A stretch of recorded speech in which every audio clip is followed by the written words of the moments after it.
Welcome back to Blackstardove. Welcome back to my channel.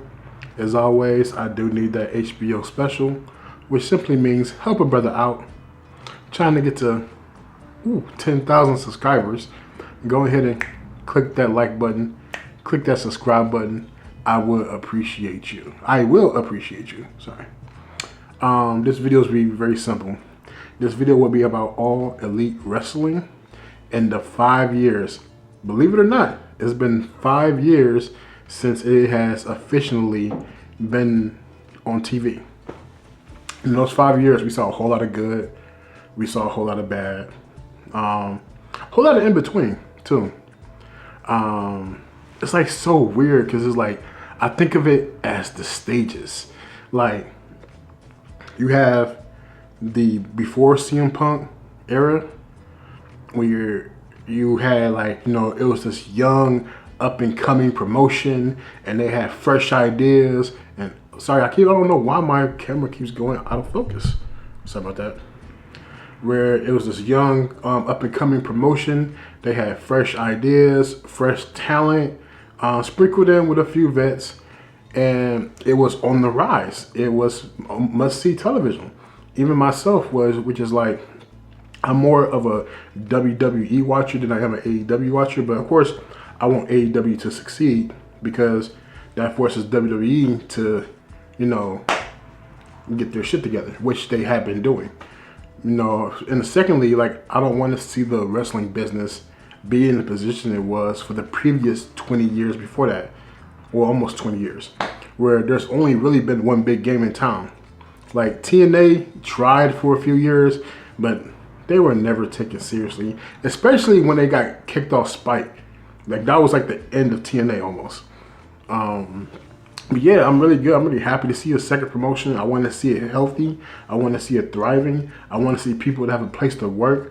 I want to see people have options. And that's exactly what AEW gives us. It gives us the option. But yeah, like I said, there's 3 eras so far. You have pre-CM Punk, you have CM Punk era, and then you have the post-CM Punk era. So far, like these 5 years can be described up in those 3 eras. So the pre-CM Punk era, you had a whole lot of, like, freshness. Why is my camera keep, like, I apologize about that, but I don't know why it keeps doing that. I apologize.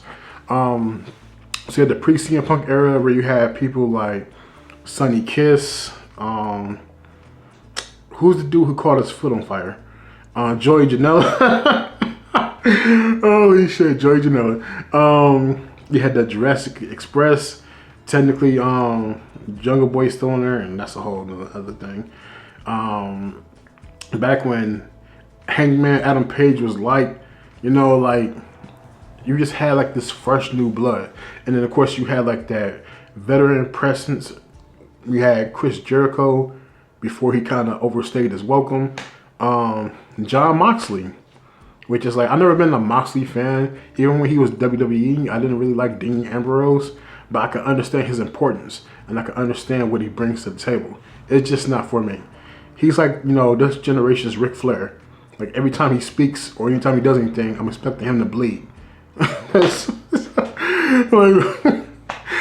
like the joke. You know, remember when they used to say that about Ric Flair?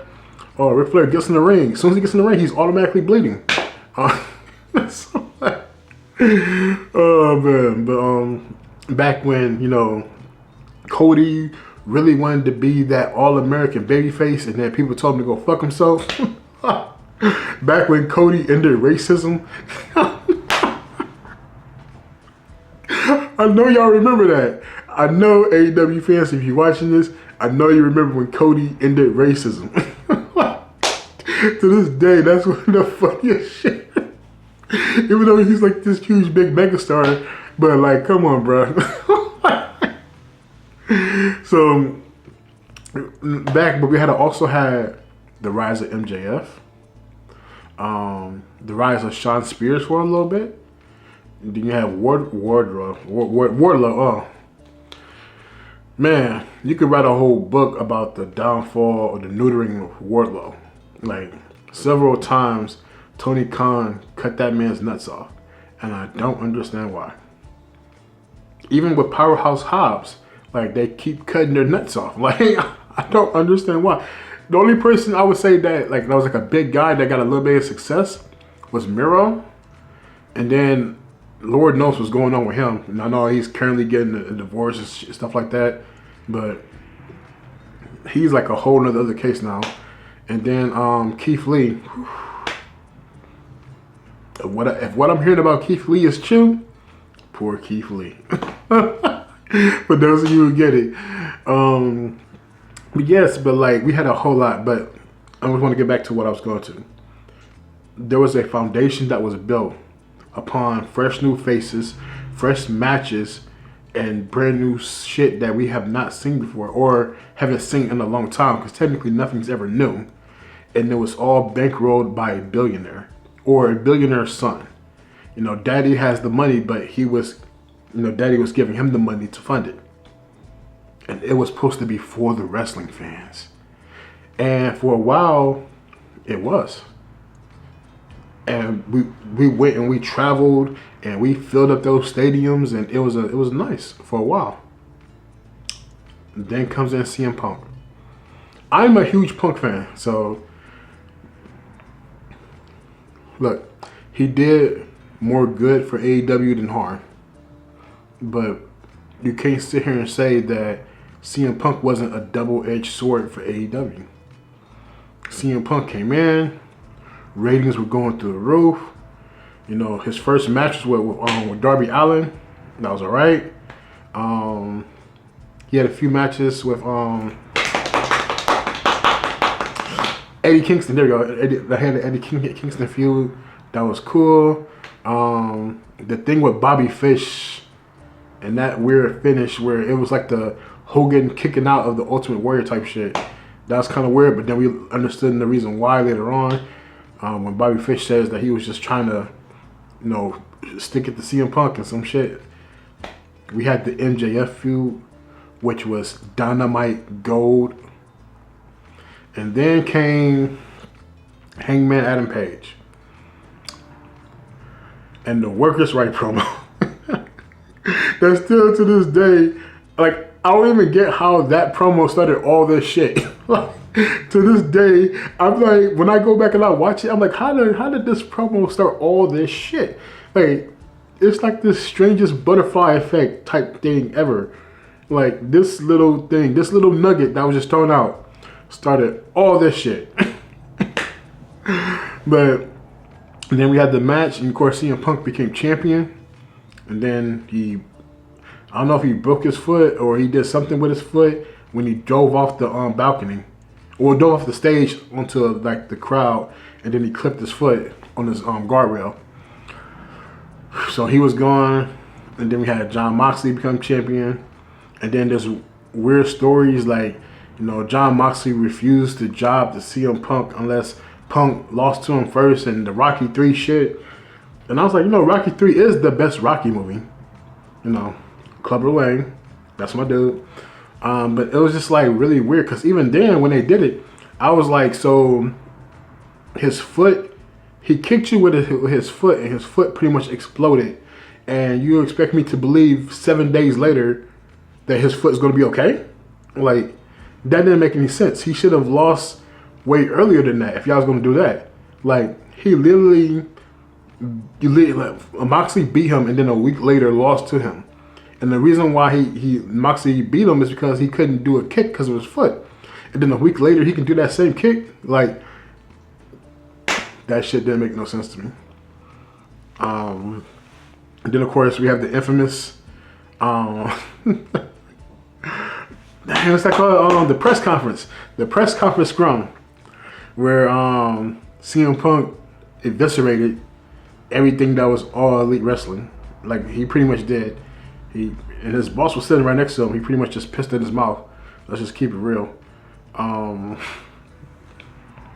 we have the infamous brawl out, which we still don't know what the fuck happened, and we're never gonna know because there's like NDAs and shit.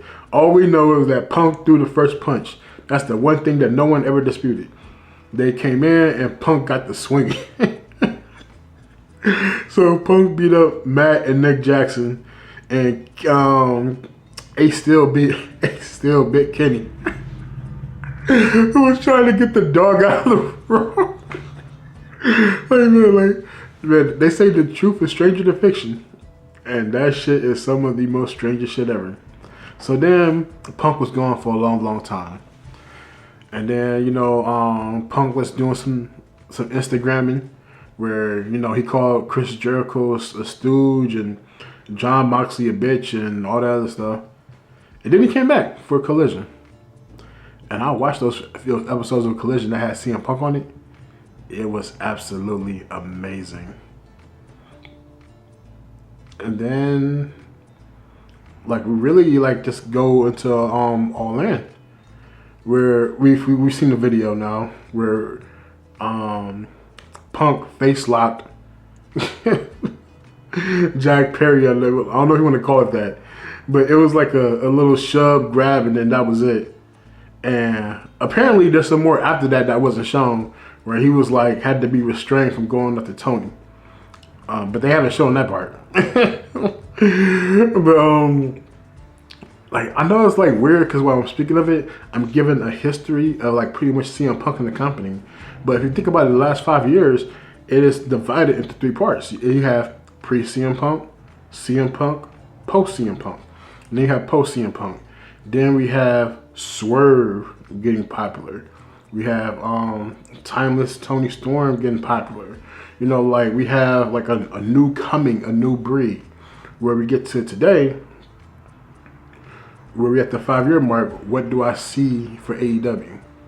MJF is back. That's good. Swerve Strickland, he's been been made to look like a Punk so far. It's still very early in his reign, but what we should say. But so far, this has been the most disappointing title reign thus far. We'll see if they allow him to kick it up, because his feud is not being placed as the main thing. The main thing is the Elite and Jack Perry and all that stuff. It's weird because it's this feud is pretty much about. Well, it's not a feud. It's like a group. This group is pretty much about how 3 guys all got their asses kicked by one dude who no longer works for the company, and it's super weird because no one takes any of them seriously. Especially Jack Perry. No one's taking him seriously. No one's taking the Bucks seriously. Man, you can tell that from the ratings. Cause every time they get on there, you look at the ratings just start downfalling. But what is the state of AEW? Well, right now they're in media negotiation rights. If they're able to stay on TNT or if they're able, if they're able to stay with Warner Brothers Media, I think they'll be just fine. They had their peak. It seems they're in their valley. They have MJF back, so maybe they can go back up a little bit. The ratings have been declining like crazy, and I know there's a lot of people who want to put the emphasis on the NBA and all that stuff, but don't forget the NBA happens at the same time, the playoffs happen at the same time every year, and we haven't seen the ratings dip as far as they have this time. You have people like Sasha Banks. Mercedes Moné. You may have Becky Lynch from what we're reading.